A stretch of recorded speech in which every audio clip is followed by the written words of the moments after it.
Bismillahirrahmanirrahim. Assalamualaikum warahmatullahi wabarakatuh. Saya Wahid Saryadi, mahasiswa Magister Pendidikan Matematika Universitas Ahmad Dahlan Yogyakarta dengan nomor induk mahasiswa 2007050005. Pada kesempatan kali ini akan menyampaikan laporan pelaksanaan magang pengajaran matematika di kelas E, Program Studi Pendidikan Matematika Universitas Ahmad Dahlan dengan dosen pengampu Dr. Suparman MSI DA untuk mata kuliah Statistik Non-Parametrik. Laporan magang ini mencakup tentang deskripsi mata kuliah dan kondisi kelas, rencana pembelajaran atau SAP yang digunakan saat magang, bentuk evaluasi yang digunakan saat perkuliahan, dan video praktek magang. Deskripsi mata kuliah yang digunakan saat magang. Mata kuliah Statistik Non-Parametrik. Hari pertemuan, Selasa, jam ke-1 dan ke-2. Semester gasal, dengan deskripsi mata kuliah, ini mempelajari tentang 1. Jenis data, 2. Uji tanda 1 sampel, 3. Uji tanda 2 sampel, 4. Uji Wilcoxon Segnet Rank Test, 5. Uji Wilcoxon Rank Sum Test, 6. Uji Kruskal-Wallis, 7. Uji Friedman, 8. Uji korelasi Rank Friedman, 8. Uji Mann-Whitney, dan 10. Pemanfaatan SPSS. Kondisi kelas saat magang berlangsung. Perkuliahan dilaksanakan pada tanggal 15 Juni 2021 menggunakan Google Meet. Karena masih dalam masa pandemi COVID-19, maka perkuliahan dilaksanakan secara daring. Perkuliahan tatap muka tidak dapat dilaksanakan sebagaimana mestinya. Hal ini sesuai aturan pemerintah dan kebijakan universitas. Perkuliahan ini diikuti oleh mahasiswa semester 6 Program Studi Pendidikan Matematika Universitas Ahmad Dahlan Yogyakarta dengan mata kuliah Statistik Non-Parametrik atau biasa dikenal dengan SNP, pertemuan ke-13. Terdapat 10 mahasiswa dari kelas E yang mengikuti perkuliahan. Pengantar materi dan diskusi berlangsung selama 100 menit. Pada akhir perkuliahan, diberikan soal evaluasi menggunakan Google Formulir atau Google Form. Rencana perkuliahan. Kami menyiapkan satu pertemuan untuk pertemuan ke-13 tadi dengan materi SNP, Statistik Non-Parametrik, dengan mengambil tema uji Wilcoxon untuk menguji sampel data berpasangan atau sampel berpasangan. Bentuk evaluasi yang digunakan saat magang yaitu menggunakan Google Form. Dalamnya mempelajari tentang bagaimana menganalisis data menggunakan SPSS, mulai dari input sampai ke mengambil kesimpulan dari analisis tersebut. Ini ada beberapa evaluasi yang dimasukkan dalam Google Form. Video pembelajaran magang mata kuliah Statistik Non-Parametrik sebagai berikut. Bismillahirrahmanirrahim. Assalamualaikum warahmatullahi wabarakatuh. Alhamdulillahirrahmanirrahim. Puji syukur kehadirat Allah Subhanahu wa Ta'ala, Tuhan Yang Maha Esa. Kita sampaikan bahwasanya pada hari ini kita masih diperkenankan untuk kembali mempelajari statistik non-parametrik untuk uji Wilcoxon dengan SPSS. Salawat dan salam semoga senantiasa tercurah kepada uswah hasanah Rasulullah Muhammad SAW. teman-teman mahasiswa semuanya, pada kesempatan kali ini kita akan mempelajari tentang uji Wilcoxon dengan menggunakan program aplikasi SPSS. Tapi sebelum kita praktekkan, ada beberapa konsep dasar yang harus kita pahami sebelum melakukan uji Wilcoxon tersebut. Uji Wilcoxon bertujuan untuk mengetahui ada tidaknya perbedaan rata-rata dua sampel yang saling berpasangan. Seperti apa sampel itu dikatakan saling berpasangan? Saya mempunyai sebuah sampel dalam bentuk Excel ya. Yang pertama yaitu nilai matematika kelas 12 TKJ 1. Di sini ada nilai pretest dan ada nilai post-test. Kemudian data yang kedua adalah nilai matematika kelas 12 TKJ 1 dan kelas 12 TKJ 2. Yang membedakan adalah nilai pretest dan post-test ini kita peroleh dari sampel yang sama atau dari anak yang sama. Karena apa? Dari kelas 12 TKJ 1, di mana siswanya ada 18. Sedangkan pada tabel kedua, ini sampelnya adalah orang yang berbeda.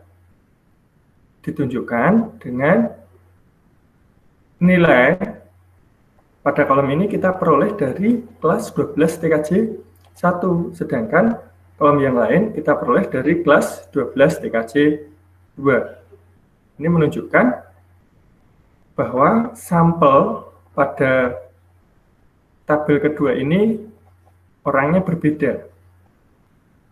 Sedangkan di tabel pertama adalah untuk orang yang sama. Nah, sebagaimana pada tabel pertama ini disebut data berpasangan atau dependent. Karena orang dalam nilai pretest dan post-test ini adalah orang yang sama. Untuk data yang kedua, ini adalah data tidak berpasangan atau independent.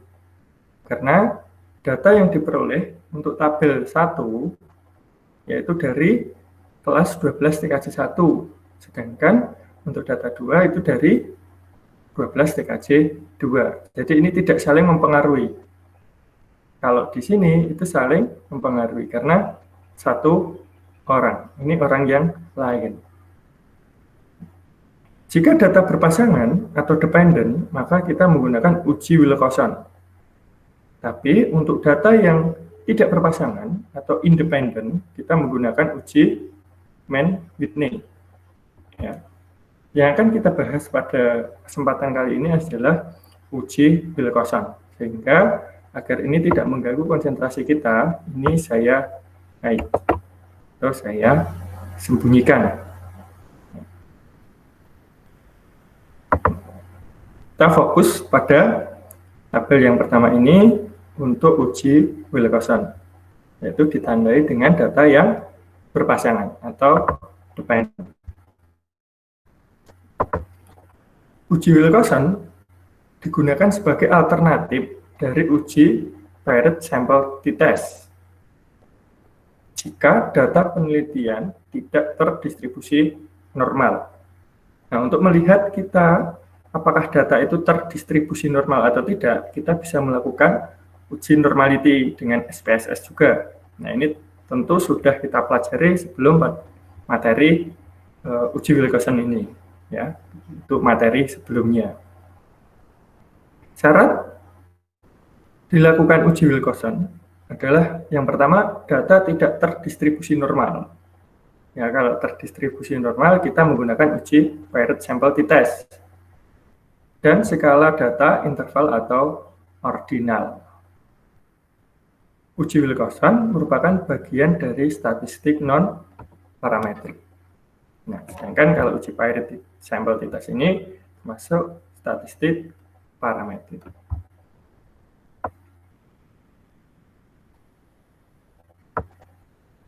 Contoh kasus.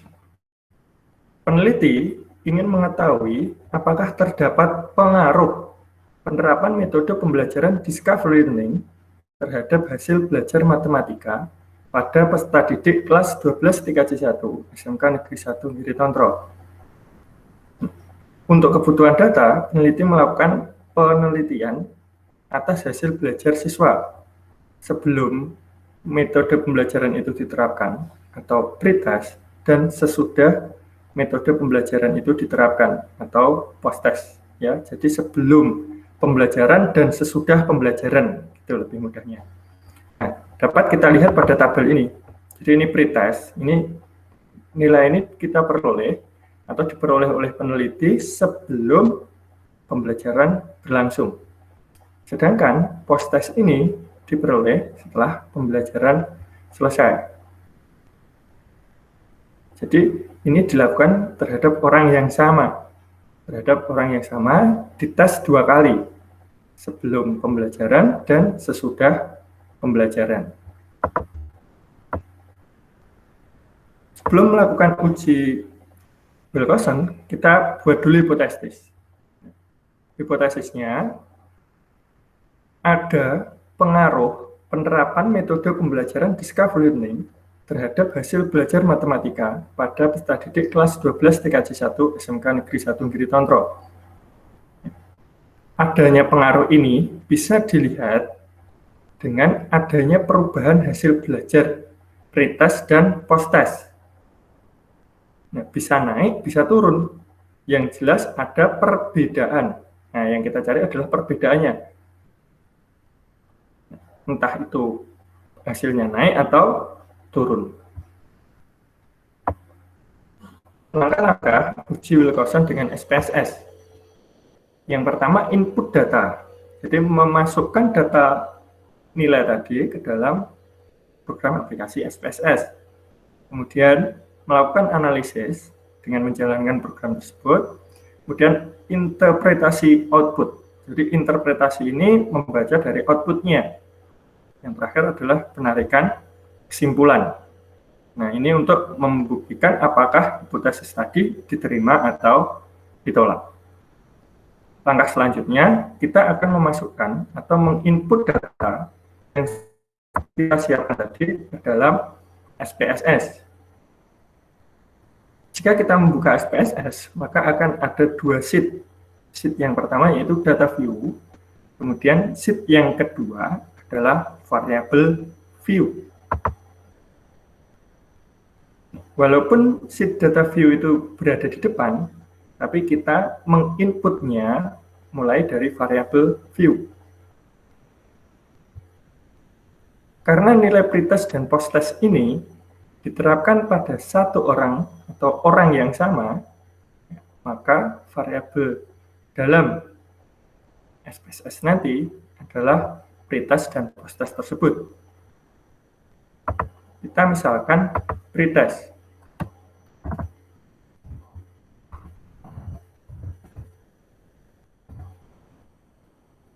Tipenya biarkan numerik, white-nya biar default dengan 8, desimalnya kita nolkan saja agar tidak ada angka di belakang koma. Kemudian labelnya kita tuliskan nilai pretest.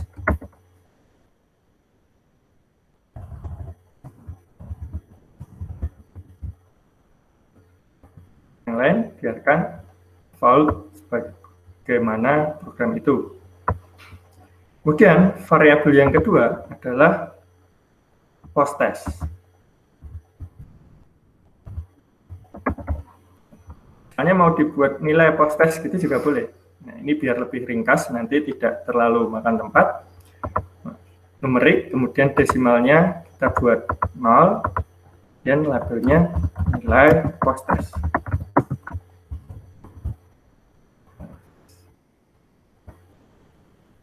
Jika sudah selesai, kita masuk ke sheet data view. Nah, ini yang sudah kita buat di pretest dan post-test. Bisa kita lebih lebarkan, biar kelihatan. Nilai pretest dan post-test. Kemudian, kita copy data dari Excel tadi ke data view.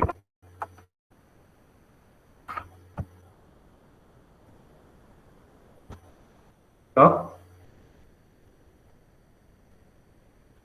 18 ya. Kan kita paste di sini. Oke. Ya. Kalau di Excel kita tinggal klik paling atas paste bisa. Kalau di SPSS ini harus diblok dulu baru di paste. Ini adalah tahap pertama, yaitu input data. Selanjutnya kita melakukan tahap kedua, yaitu analisis data. Bagaimana uji Wilcoxon ini?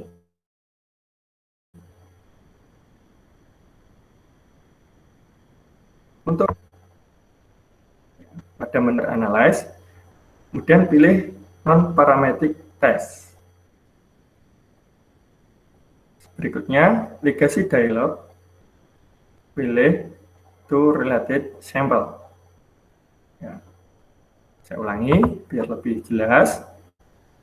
Pilih analyze, kemudian non-parametric test, legacy dialog, kemudian to related sample. Kita klik, kita tunggu ada kotak dialog baru. To related sample test. Nah, kita masukkan nilai pretestnya jadi variabel 1. Kemudian kita masukkan jadi nilai 2. Ya, jadi variabel 2 ini. Ini sesuai label yang kita buat tadi. Kemudian pastikan pada test type ini Wilcoxon-nya tercentang. Ya, tercentang oleh default set. Jadi default settingnya sudah mencentang Wilcoxon. Mungkin jika perangkat kita ini digunakan oleh orang lain atau mungkin dipinjam ya perangkatnya, laptopnya atau komputernya, itu bisa digunakan untuk tes yang lain. Itu bisa tidak tercentang. Maka kita pastikan dulu sudah tercentang. Kemudian tunggu beberapa saat, maka kita peroleh hasil dari penginputan data tersebut. Nah, kita bisa baca di sini hasil dari analisisnya. Nah, bagaimana kita mengintegrasikan outputnya? Ini kan ada banyak data ya. Bagaimana cara kita membacanya?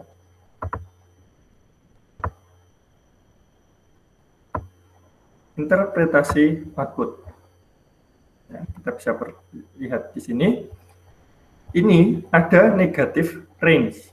Negative range ini untuk apa? Negative range atau selisih negatif antara nilai pretest dan posttest. Itu menunjukkan penurunan dari nilai pretest ke nilai posttest. Nah, dalam tabel ini sudah saya tandai dengan warna merah.